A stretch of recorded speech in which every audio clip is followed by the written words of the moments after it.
இன்றைய தியானம். பரிசுத்தவான்களுடைய குறைவில் அவர்களுக்கு உதவி செய்யுங்கள், அந்நியரை உபசரிக்க நாடுங்கள். ரோமர் 12:13. ஆண்டவரும் இரட்சகருமாகிய இயேசு கிறிஸ்துவின் நாமத்தினாலே இந்த கால வேளையில இன்றைய தியான நிகழ்ச்சியின் வாயிலாக உங்கள் ஒவ்வொருவரையும் சந்திப்பதில் நான் கிறிஸ்துவுக்குள் மிக்க மகிழ்ச்சி அடைகிறேன். பிரியமானவர்களே, இந்த நாளிலே தேவனாகிய கர்த்தர் அப்போஸ்தலனாகிய பவுல் மூலமாக நமக்கு ஒரு காரியத்தை ஞாபகப்படுத்த விரும்புகிறார். பரிசுத்தவான்களுடைய குறைவில் அவர்களுக்கு உதவி செய்யுங்கள். ஆமென். அன்பு சகோதர சகோதரிகளே, பரிசுத்தவான்கள், கர்த்தருக்காக ஊழியம் செய்கிற பரிசுத்தவான்கள், பரிசுத்தவாட்டிகள் யார் யார் உலகம் அனைத்திலும் தேசம் முழுவதிலும் நம்முடைய மாநிலங்களில் இருக்கிறார்களோ அவர்களுடைய குறைவில் அவர்களுக்கு உதவி செய்யும்படிக்கு இந்த நாளிலே கர்த்தர் நம்மோடு பேசுகிறார்.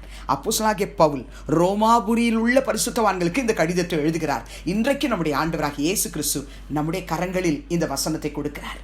பரிசுத்தவான்களுடைய குறைவில் நீங்கள் அவர்களுக்கு உதவி செய்யுங்கள்.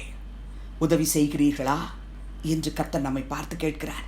கர்த்தாவே, நாங்கள் உதவி செய்வதற்கு எங்களுக்கு வேண்டிய ஞானமுள்ள இருதயத்தையும், யார் யார் பரிசுத்தவான்கள், யார் யார் குறைவில் இருக்கிறார்கள் என்பதையும் நாங்கள் விளங்கிக் கொள்ள, நாங்கள் தெரிந்து கொள்ள, நாங்கள் அறிந்து கொள்ள எங்களுக்கு கிருபை தாரும் சொல்லி ஜெபிப்போம். பிரியமானவர்களே, கர்த்தர் நிச்சயமாய் உங்களுக்கு உணர்த்துவார். இந்த சகோதரன், இந்த சகோதரி, இந்த அப்போஸ்தலர், இந்த போதகர், இந்த மேய்ப்பர், இந்த சுவிசேஷகர், ஆமென், இந்த தீர்க்கதரிசி, கர்த்தருடைய நாமத்தை மகிமைப்படுத்துகிறவர்கள் குறைவில் இருக்கிறார்கள், அவர்களுக்கு நீங்கள் உதவி செய்யுங்கள் என்று சொல்லுவார்.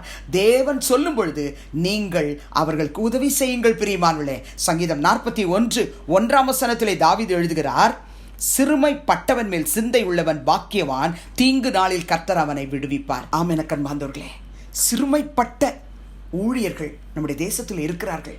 கிராமங்களிலே, குக்கிராமங்களிலே, மலை பிரதேசங்களிலே, வட இந்தியாவிலே, தமிழகத்திலே, தென்னிந்தியாவிலே அநேக இடங்களிலே எந்த ஒரு ஆதரவும் இல்லாதபடிக்கு சிறுமைப்பட்டு, ஆனாலும் அந்த சிறுமையிலே கர்த்தருக்கு உண்மையாய், கர்த்தருக்கு உத்தமமாய் ஊழியத்தை செய்கிறவர்கள் அநேகர் இருக்கிறார்கள். பிரியமானவர்களே, அவர்களை அடையாளம் கண்டு அவர்களுடைய குறைவிலே அவர்களை நினைவு கூர்ந்து அவர்களுக்கு உதவி செய்யுங்கள். அவர்கள் மேல் சிந்தை உள்ளவர்களாய் நீங்கள் இருந்தாலே நீங்கள் பாக்கியவான்கள் என்று தாவீது எழுதுகிறார்.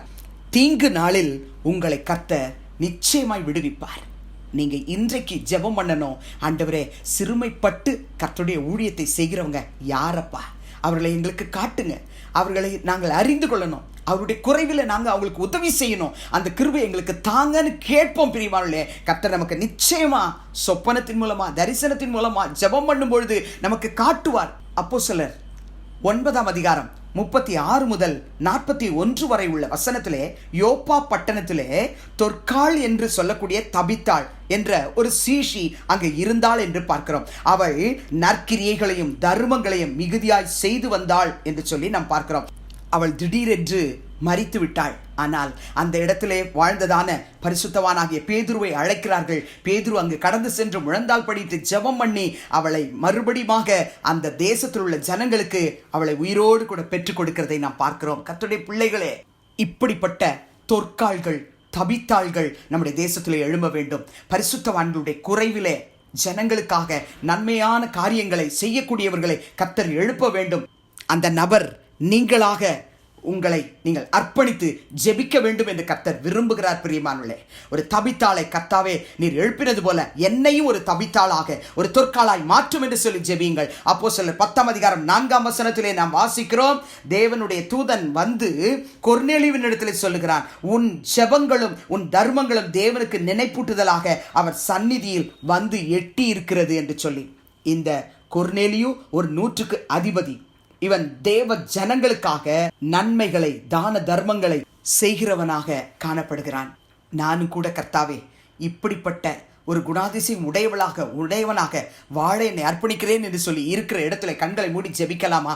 அன்பின் பிதாவே, இயேசு கிறிஸ்துவின் நாமத்தில் உடைய சமூகத்துக்கு நாங்கள் வருகிறோம். அப்பா, பரிசுத்தவான்களுடைய குறைவில் அவர்களுக்கு உதவி செய்ய தகப்பனே, அந்நியரை உபசரிக்க ஆண்டவரே எங்களுக்கு உதவி செய்யும் என்று சொல்லி நாங்கள் ஒவ்வொருவரும் எங்களை தாழ்த்தி அர்ப்பணிக்கிற ராஜா. யார் யார் சிறுமைப்பட்டு ஆவியிலே எளிமை உள்ளவர்களாய் கர்த்தருடைய ஊழியத்தை செய்கிறார்களோ அவருடைய குறைவை நாங்கள் அடையாளம் கண்டு கொண்டு அவருடைய குறைவிலே அவர்களை நாங்கள் தாங்க, அவர்களுக்கு கொடுத்து உதவ எங்களுக்கு வேண்டிய ஞானமுள்ள இருதயத்தையும் எங்கள் கரங்களை கர்த்தர் பலப்படுத்த வேண்டுமா நாங்கள் ஜெபிக்கிறோம். ஆண்டவரே, வேதத்திலே நாங்கள் வாசித்தோமே, தொற்காலை போல ஆண்டவரே நாங்கள் இந்த கொர்நேலியுவை போல தான தர்மங்களை செய்யக்கூடியவர்களாக, பரிசுத்தவான்களுடைய குறைவிலே அவர்களை நாங்கள் தாங்கக்கூடியவர்களாக கர்த்தர் எங்களுக்கு உதவி செய்வனுமாய் ஜெபிக்கிறோம். ஆண்டவரே நாங்கள் கொடுக்க எங்களுக்கு உதவி செய்யும். விண்ணப்பத்தை கேட்டு நீர் அப்படி செய்ய போகிறதுக்காய் ஸ்தோத்திரம். துதி கன மகிமையை உமக்கு செலுத்துகிறோம். இயேசுவின் மூலம் வேண்டுகிறோம் பிதாவே, ஆமென்.